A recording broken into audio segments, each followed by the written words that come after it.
It is 8:05 on a Wednesday, and we are, just a couple of days removed from one of our own, producer Mark, wrapping up about a week and a half of very long 12 to 15-hour filming days on what I guess he will still dub an unnamed television show that was taking place here in Kansas City. We all know what it was, Ted Lasso. All right, cat's out of the bag, Mark. Sorry to break it to you. And we're giving you right now an opportunity to call or text in and let us know what questions you have for Mark, because Mark was joining us when he could over the last week. He would call in from unknown locations around Kansas City on the sets, and he would tell us what was going on as much as he could tell us at the time. And you would always text in or call in, and you'd say, hey, ask Mark this, ask Mark that. I got DMs all over my social media. And I said, let's just set aside a few minutes here during the week and let you ask Mark whatever you want about his time as a stand-in for Ted Lasso. So 913-408-7957. You can call in or you can text in your question right now, and we'll get it on the air. All right, so I'll tee it up. I'll introduce the callers, and then, Mark, you can answer the question. We good? You got that all down? Right, yeah. All right, let's start off with line one, Victor in Parkville. What's your question for Mark Van Sickle? Go ahead, buddy. Good morning, Mark. Well, I did my share. I did stage, I did location, I did big budget, low budget. So a lot of people are going to ask a lot of questions, but I'm going to ask you the pivotal one. What was craft services like? Oh, craft services was great. You could get a snack anytime you wanted. They had plenty of water out there. Obviously, it was super hot last week, so water was aplenty. Gatorade. They had, different Coke products and coffee and stuff like that. So it was very nice. They had a very nice setup for craft services. Did they have the espresso machine? They didn't for where I was at, but I did see a couple of the directors drinking the espresso. There we go. They had one somewhere. Okay, well, at least they took care of the extras and stuff like that pretty good. Like I said, I've been in low budget and upper budget, so it's nice that they took care of the guys. Oh, yeah, it was very nice of them. Yeah, doing it with a cardboard cutout just isn't the same. Thank you, Victor. I appreciate that. Now, wait, you guys are talking above my head. You're talking like some Hollywood stars here. What is craft services? Is that just the basically the free food you get on set? Yeah, basically like a snack table. That's what it is. Craft services is basically a snack table. So you had like chips, mixed nuts, stuff like that.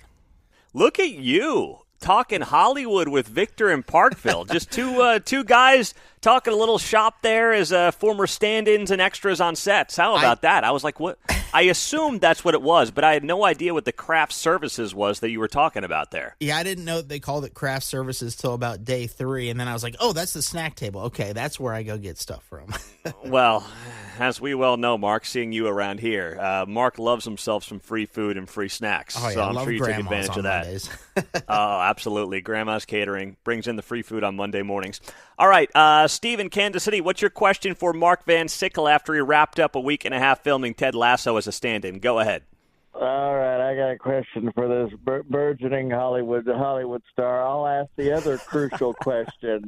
Being a veteran of voiceovers and commercials and movie historical shoots, it's been widely reported that Ted Lasso was going to coach a women's team, possibly the current in the show. Now, did they cast the extras or the women's players for ability, or did they cast them for how they would look on television? In your humble opinion, if there was a women's soccer team, there may not be one. There may not be an actual. Steven, I cannot. We got it, Steven. I cannot reveal what any of the plot points are. Now, I know that Jason Sudeikis himself on the Kelsey Brothers New Heights podcast said that he was going to be the coach of a women's team. I cannot confirm or deny that. He said that himself. Right. In Kansas City, I can't say if he was or was not the coach of a women's team here necessarily, but I did see some people casted that I guess you could say were athletic and very nice looking. That's what I assumed. That's I just all I wanted can to verify. Thank you. Yes. Oh, thank you very much, Stephen. I appreciate that. That's good. Mark, let's get to a couple of text questions here. You ready for this? Yeah. All right. We'll get to a quick text question or two, and then we'll get back to the phones. Brian in the Northland asking a good question. Were there any cameo appearances from any celebrities? Not that I worked with. Not yet. My wife was curious about that as well. She was hoping to see But why do you Paul say Rudd not there. yet? Do you know if they are coming? Are you suggesting that they will be celebrity appearances in Ted Lasso? I only know the one episode that I worked on, so there's probably going to be at least 8 to 10 episodes, I would assume, in a season. So I cannot confirm anything later in the season. Right now, I have not seen any cameos at this point. Now, Okay. All right. As far as famous people go, no cameos. I would say that there is some maybe Kansas City famous cameos. I'll just leave it at that. Are they Kansas Cityans that the rest of the country would know, or just Kansas Cityans would know? Just Kansas Cityans.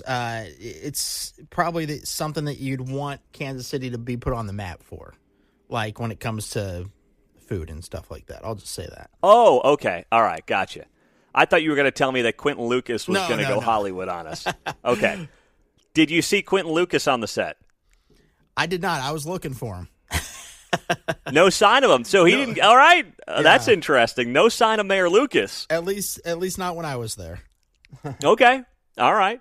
Also on the text line, Mark, did you have to memorize any lines as a stand-in? I didn't have to memorize any, but I did just to be like fully immerse myself into the role. So I had a couple lines, and I was like, these are easy enough. I can memorize these when I'm sitting off to the side. Yeah. Okay. All right. So you were prepared is what you're telling me. I was prepared. I was ready to go. All right. Good deal. People are asking about the pay. Mark, what can you share about the pay? It was $150 per 8 hours, and if it went over that, then I would get extra time or whatever, time and a half. Time and a half? Yeah. So it wasn't All too right. bad. Wasn't too bad. That's not time and a half makes it worth your time, I guess, once you get over the 8-hour mark. All right. Let's go back to the phones. Travis in Lenexa, what is your question for Mark after his time as a stand-in on Ted Lasso last week? Go ahead, my man. Yeah, so Mark, I had to take a theater class whenever I was a young college student, and you would be classified yourself as what we would call a triple threat. Most people don't know that you can dance and you are musically inclined because you play an accordion. Did you offer to play the accordion during this said show? And if you didn't, which songs would you have chosen to play for these elites? So I did not inform them that I play the accordion. I didn't inform them that I got a certificate from Harvard. I left kind of that side stuff that they didn't need to know off to the side. But if they had asked me to play a song, I think I just would have played the theme song because that's something that I could do that's pretty easy. I've learned to do the Office theme song on the accordion. So, yeah, I would have just picked up and done the Ted Lasso theme song just because that seems appropriate. Okay, so Mark, what advice would you give to young aspiring stand-ins? You know, let's say my daughters want to become a stand-in. What advice and what sort of things should my daughters start doing right now at the age of 8? Well, so what you got to do is you got to have a lot of time on your hands. So if they're actually, if you're in this particular episode, they did need kids on set. So I can't dive into the plot lines of what's going on with this thing, but they did need some kids on the set. So you got to have extra time on your hands. Your parents got to have time on their hands. And then, yeah, you just got to basically have free time so that you can be able to do whatever they need you to do that day. Aspiring stand-ins. And also, now that you're a well-known stand-in, should we expect to see you in these No Kings protests somewhere? I mean, if they're paying me $150 per 8, yeah, go for it. That's the wrong answer, Mark. You're not going to be a stand-in at the No Kings protest. Thank you, Travis Lenexa. You took it too far. One question too many, and now you're annoying me, Mark. You're not going to stand in at No Kings, okay? No. We're nixing that. I let you just take off a week from work and you're making extra money, and now you're telling me you're going to go be a stand-in at No Kings protest. That's not happening. No. You know what I also found? I didn't mention this on the pay thing. If you didn't go the full 8 hours, which most of the time you went over the 8 hours, but they would still pay you the $150. So if you only had to work the 4 hours, they'd pay you for the $150. So that was very nice of them. Oh, wow, so generous from Apple. Yes. One of the most, the wealthiest company on the planet. Wow, so generous. Okay, let's go to John in Lewisburg. Go ahead, buddy. Hey, Mark, who did you stand in for? Oh, there you go. See, I don't know if I'm allowed to say this yet. Now, they posted their picture on. Have you seen the show, John? Yes, I have. Okay. So did you see the post that Apple made the other day with the cast sitting in the barbecue joint? No, I did not. Okay. Well, they revealed 4 characters in the booth sitting at gates, and I'm one of those 4 characters. I'll just say that. I'll leave it at that. Are you a transgendering person, or are you? No. This is just a normal character. This is one of the reoccurring characters from the previous 3 seasons. All right, Mark, you have a good one. All right. Thank you, John. Thank you, John in Lewisburg. On the text line, some other questions for you, Mark. Mark, will you be putting your Harvard certificate recipient information on your IMDb page? That's. I mean, I haven't even made an IMDb page yet. I think after this comes out, somebody that I was working with said that I could do that at that point. So, yeah, I might as well. Mark, will you be thanking President Trump now that you will not be getting taxed on overtime, courtesy of the big, beautiful bill, since you got overtime hours during your time on Ted Lasso? Yes, such a nice man. I thank you, President Trump, for that. Did you do any stand-in specifically for Sudeikis during your time as a stand-in?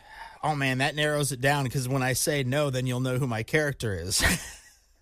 There was only 2 gentlemen in the photo that Apple posted, so when I say no, you'll know who my character is. So that's the biggest hint I've given yet.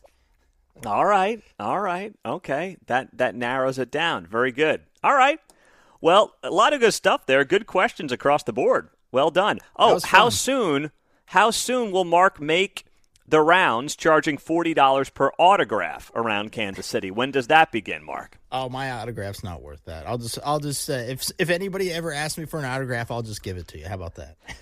All right. Did you earn more as a stand-in than you did in your parlays last year? I haven't seen the final money yet.